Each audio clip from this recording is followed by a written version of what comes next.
Alright, so good morning students. Today we are going to talk about the conditional execution. In the last class we have seen all the basics of the Python, how we are going to do assignment operator, input function, how to read the values, and all those things. Today we will see the conditional execution. So what is conditional execution? See, whenever you are writing a program, it doesn't mean that every time the flow of execution will be sequential. So there are some scenarios where you need to put some conditions, So as name indicates, when you want to put the conditions, so we are going to use the conditional execution of the program. So let us start with the Boolean expressions. As all of us know, already we studied in C, C++ and Java. So the Boolean expressions are nothing but true and false values. True and false values. So in Python, the Boolean expressions will be represented with bool. Boolean expressions will be represented with the bool. So let me just open once again my Python. So Python IDLE, I'm just opening it. Right. So let it get open. Meanwhile, so whenever you want to check whether the given variable is Boolean or not, what we need to do, as usual, like how we will use type function, type of true or type of false. So it will say Boolean. Say for example, if I say type of true. Now what will happen? It will represent it as a string. See, one thing you need to remember why I'm showing this one is in the last class also I told you whatever you mention within the double quotes, it will be treated as a string. Then otherwise, then only it will be treated as a keyword or variable or whatever it is according to the requirement. Right now, how to check whether the two values are equal? So it's very simple. Equals to operate. 10 equals to 12. So 10 is not equals to 12, so it is false. Now suppose 10 equals to 10, yes, it is true. At the same time, say for example, x equals to 10 and y equals to 20. X equals to 10, y equals to 20. Next, x equals to y, false. Next, x not equals to y, true. Right? So various operations, various conditions we are going to check here. Right? So what are the various conditions we have? So these are the various conditions we have: greater than, less than, greater than, equals to, less than or equals to, not equals to. So these are the very common things which we use. So the additional things added in Python is and is not. So what is and is not, we will see. So x is y. X is y, to check whether x and y both are equal. So both are not equal because x is 10 and y equals to 20. Now x is not y. That is true because x and y are not equal. So this is another way of doing the comparison or conditional operator. Next comes the logical operator. So there are basically three logical operators which we have using in Python. One is called AND, OR, and NOT. So AND returns true if both operands are true. OR returns true if any one of the two operands is true. NOT returns true if the operand is false. If the operand is false, so it is something like a not a, like that, right? See, basically where we use the logical operator is, so whenever you have a Boolean values, so whenever we want to treat that Boolean values, whenever you want to take that Boolean values with the value like true equals to 0, true equals to 1, false equals to 0. So like that, we are going to use the AND operator and OR operator and NOT operator. So now you can see here, now I am putting x equals to true, y equals to false, and x and y is, so I'm using x and y. So what is the x and y? So both of them are, one of them is false, so obviously the result is false. But when I use x or y, because what is the condition for our statement or our logical condition? So any one should be true. So here one is true, so that's why we will get the true. Then if I use not x, so complement of x will be coming, that is false. Same way, when we are going for the values also, a equals to -3, b equals to 10, print a and b, that is the AND operation. Now what is going to happen? The value is going to be true, right? So that's why it's going to take the particular b value, right? Then same way a or b, it will take the negative value, that is a minus value. So 0 and 5, print of 0 and 5, so it's going to take 0 because it's a false, right? So like this, so we can use the different logical operations. So with this we can conclude about the various operators used in the Python. See, as I said, we are not we are not shown all the operators. Just for reference, I have shown a couple of the operators. I request all of you to get practice of that particular operators one by one. Any doubt is there, you can come back to me at any point of time. At any point of time. Now let us start with the conditional execution. So as like other programming languages, Python also supports the conditional execution. So how we are going to do the conditional execution? The first and foremost conditional statement is if condition. The first and foremost statement is if condition. So how if condition is going to work? Already all of us know the syntax and the flowchart. Just for your reference, how it is going to work in Python, we are going to see. So if condition followed by the colon. Please remember, in Python, when you are writing either if condition or loops like while loop, when you are defining the functions, it should end with the colon, not semicolon. It is just a colon. So the colon symbol should be there for conditional statements, control statements, and functions as well. So if condition and colon followed by the whichever statement of block or block of statement you want to execute. So how it is going to be? There will be entry. The condition will be verified here. If it is true, particular statement will be executed. If it is false, it is going to exit the program. It is going to exit the program. Now let us go down. So now you can see I am assigning x equals to 10. If x is less than 40, print fail. Print fail. Now let us try with this. So let us try with this. X equals to 10 if what I need to write, x is less than 40 followed by the colon, then print fail. I just want to print some statement, that's it. So then enter. So I'm done with this. So when I'm pressing enter, again it is coming. Then how to do that? Right? So see, there is some procedure we'll follow here also. Actually, you can also execute here. But the problem is, so you should know where to stop and how to stop all those things. So to avoid that confusion, we'll go to file, create a new file, and here I'm going to write the program x equals to 10 if x is less than 40. If x is less than 40,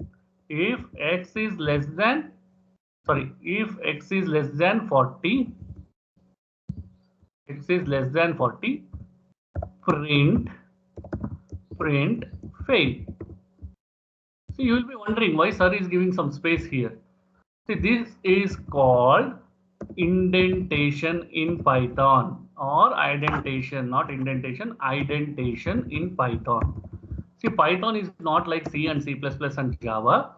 Whenever you are writing particular statement with respect to condition or control statement, it should be given with one tab space. After this, if you want to print the main line, like say print, this is the example of if condition. Let me make some mistakes so that you can understand. Now I'll just execute this program, run module. First we need to save it. Let us save the program first. How to save it? As I said in the first class, the extension to save the Python programs is .py. So I'll just save it as if.py. Right? Now it is showing invalid syntax. Why invalid syntax? As I said, the condition control statement should be end with the colon. Now again I'll run it. We'll see what is the output. So source has been modified. I'll just say OK. Now it is going to execute here. You can see the output. So output is fail, and whatever statement I have written, it is showing. Now let us do some mistakes. I'll write this statement under print. Now what is going to happen? We'll see. So again I'm running the module. So when I execute, still I am getting the output. So that means, so you should know where to write this print statement, where not to write the print statement. Suppose if this print statement, if I write it like this. Now let us execute this. Now you can see expected indented block. So what does it mean? If this particular statement belongs to this if condition, you give a one tab space, then only it will work.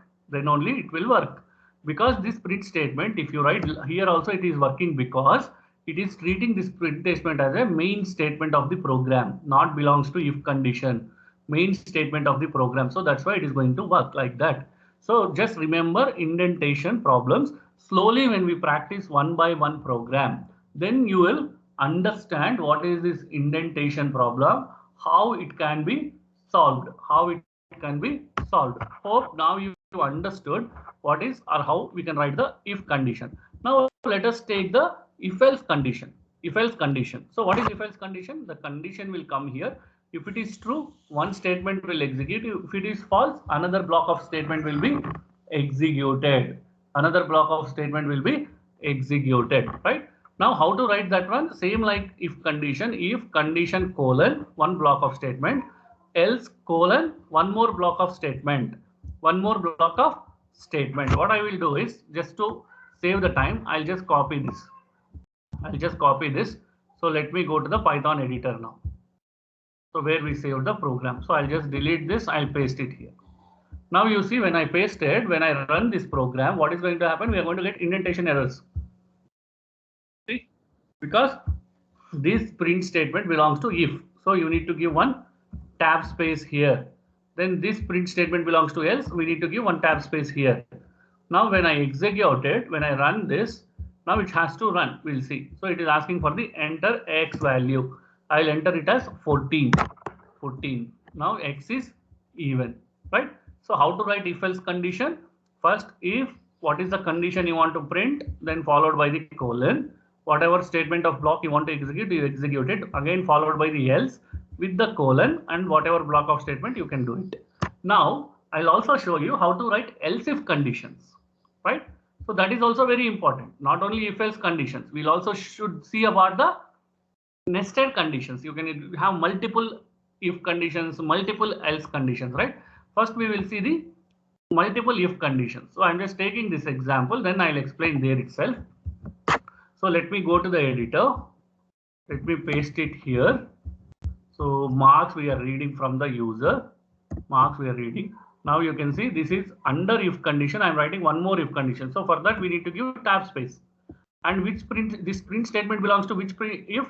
This print statement belongs to this if condition, right? So we need to give, one tab space. Then comes else statement followed by the printf. Now let's see whether it is going to execute or not. See, I'm also not expert in finding out the indentation problems. By practice, it will come.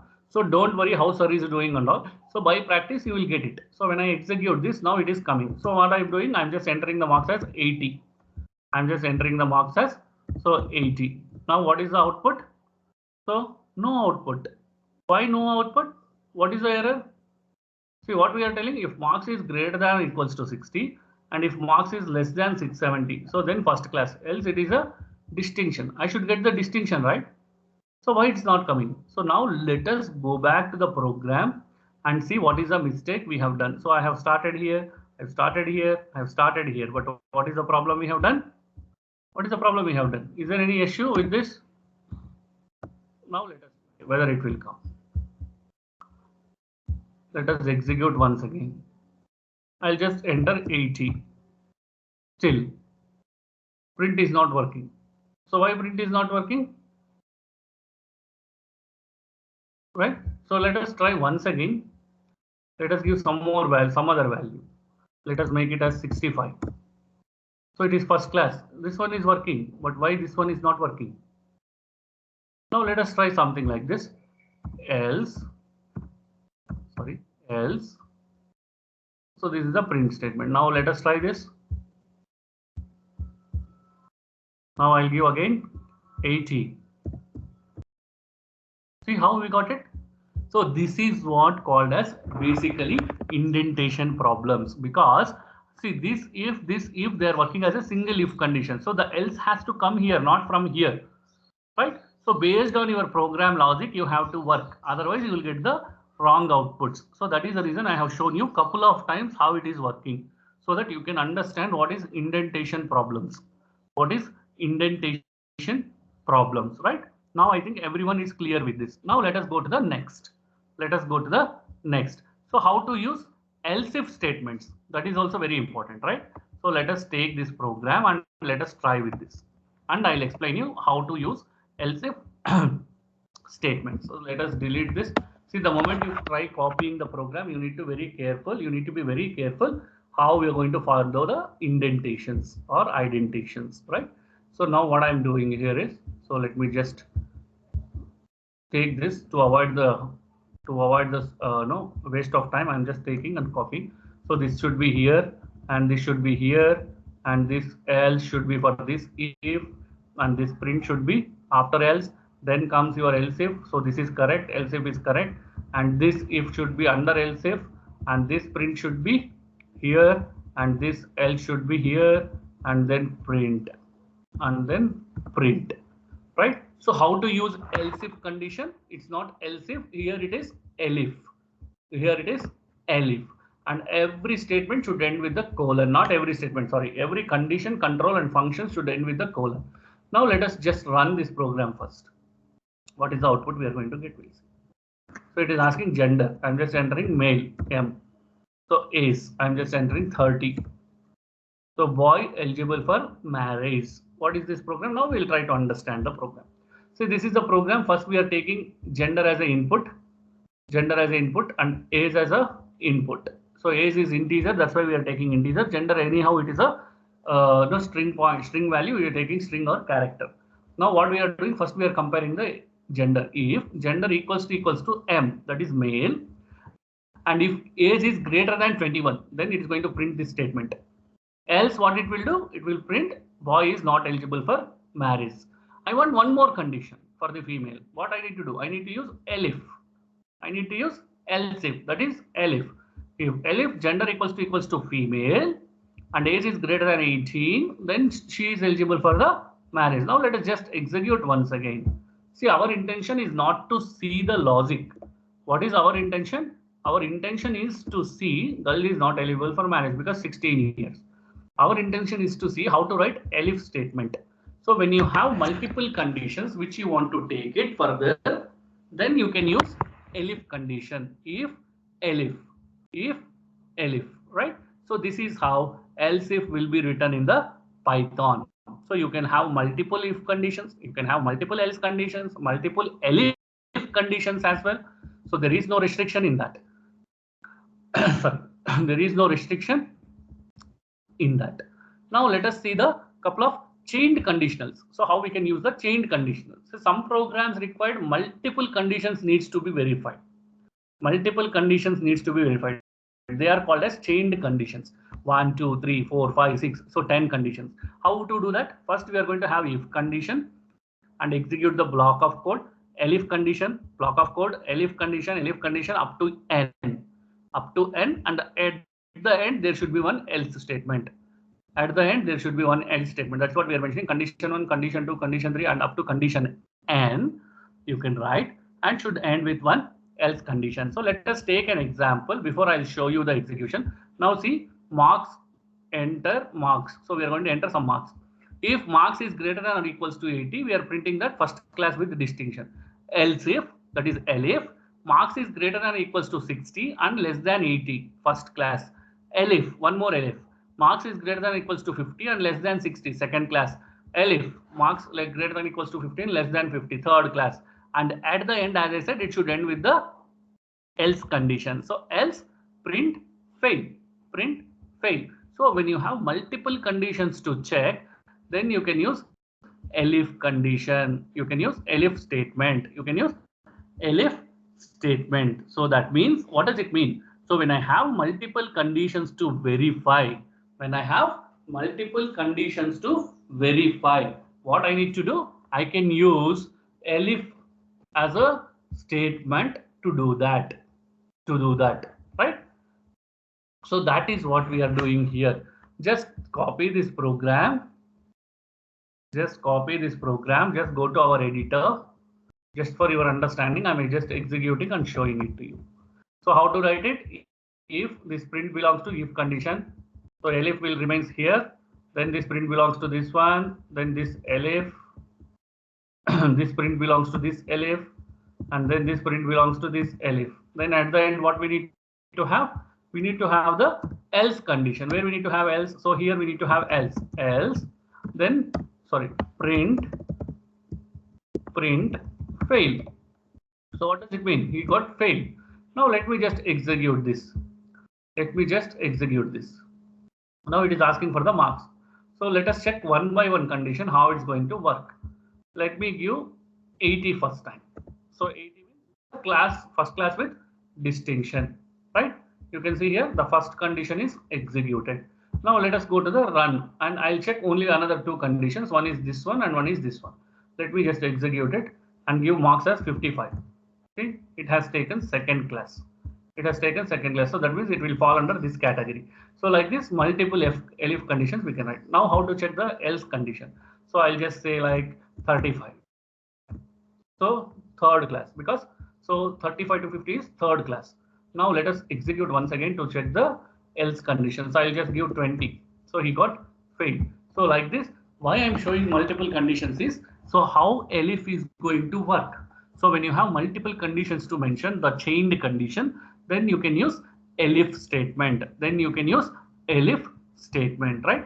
Hope everyone understood how to use elif. How to use elif. So like in Java programming for exception handling, we have try and catch block. Whereas coming to the Python programming, same like that, we have try and except block. Try and except block. Say for example, I'm taking one variable called a equals to some value, b equals to some value, c equals to a by b. I'm printing the c value. But what is the error you may get here? If b value becomes 0, then you need to mention that as a divided by 0 error. Divided by 0 error. So how to avoid that in Java? What we are doing? We are writing the try and catch block. In try block, we are writing this logic.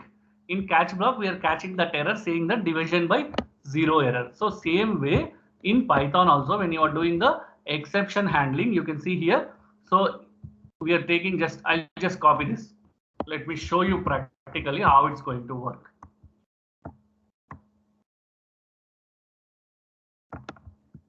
Let me just take this. Let me delete it. Let me execute it. So when I take this, so print belongs to this, then this except. See, one simple thing, try and catch, we are making it try and except. So now let me just execute this program. So when I execute this program, it will ask for the value of a. I'll give 10. I'll give 20. So there is no harm. Directly it is executing and giving me output. Now let us try with run module once again. So 15 b value I'm giving 0. So what is the error? Division by 0 is not possible. So this is how try and catch block will work. See, basically why we do exception handling is one thing you need to understand very clearly. The main purpose of doing exception handling is predicting the errors which may occur, and we are going to show that one to the customer or the end user, saying that there is a possibility that you will get this error. Please don't do that. Please don't do that. Right? To give you a best example for this password, when you are creating an account, the password we are going to mention, right? So how we are going to mention? We will say that the password should be minimum 8 characters. There should be one capital letter, one small letter, and it should also include one special symbol, etc., etc. So what will happen now? The customer or the end user will be in an alert condition while creating the password. So to make an end user alert, we are going to use the exception handling. So please don't get confused. In Java, we use try and catch block, whereas here we use try and except. Try and except. And one more thing you should remember, as try and except are the conditions which we are using, conditional statements, we should end them with the colon. We should end them with the colon, right? So this is how the conditional statements are going to work. This is how the conditional statements are going to work, right? So now, next topic, we are going to talk about the short circuit evaluation of logical expressions. Short circuit expressions of, short circuit evaluation of logical expressions. So already we have seen there are 3 logical expressions in Python: and, or, not, right? So they will be evaluated from left to right. Say for example, if x is less than 10 and x plus y is greater than 25. X is less than 10 and x plus y is greater than 25. Now what is going to happen? First x is less than 10 is evaluated. Then the result is false. The result is false as there is an AND operator. So irrespective of the result, and x plus y also executed. So x plus y also executed. But as one value is false, without considering the output of this one, directly we'll write the false. We'll write the false. So what is happening here? Basically, the Python compiler is avoiding one set of instructions.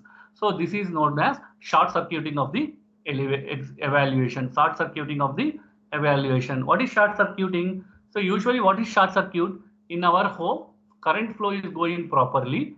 If there is a disturbance in the current flow, we will get the short circuit. So same way here, while executing the statements, out of two statements, only one is executing. Based on that, directly we are giving in the output. Based on that, directly we are giving the output. See, there might be some scenarios. First part of the statement is true. Then second part is directly we are taking as true only. So to avoid this and to save the time, what we are going to do, we are going to use the Gordian pattern. What is this Gordian pattern? So now what we are going to do here is, say for example, we are assigning some value, we are checking the condition.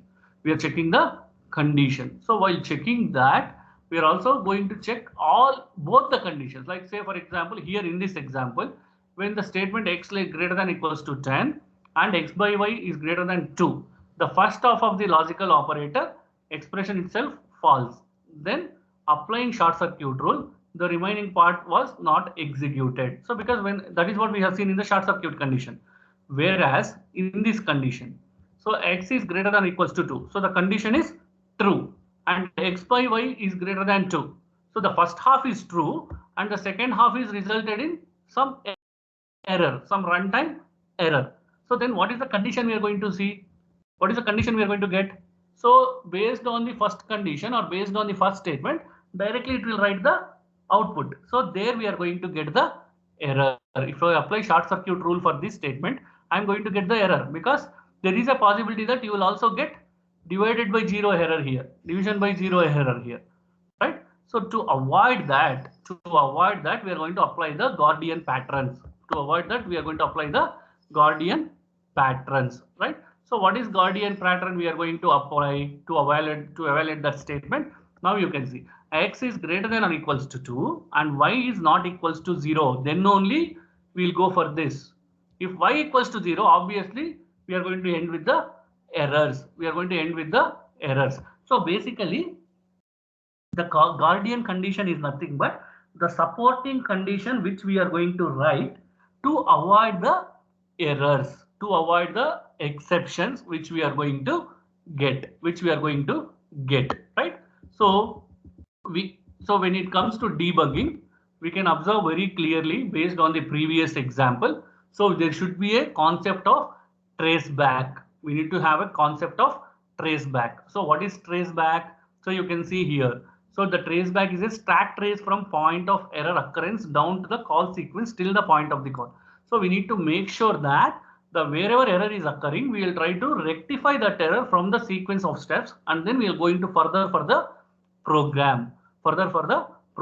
See, there might be different errors which you encounter. There might be assignment operator error, there might be indentation block error, right? So those errors has to be traced back, rectified, then you go for the further program, right? So like this, debugging can be done in the Python. So in this class, we discussed about the Boolean operations, and also we discussed about the conditional statement like if, else, if, else, if, and if, else, if, else, and also we have seen about the short circuit operator, and also we have seen about the Gordians, right?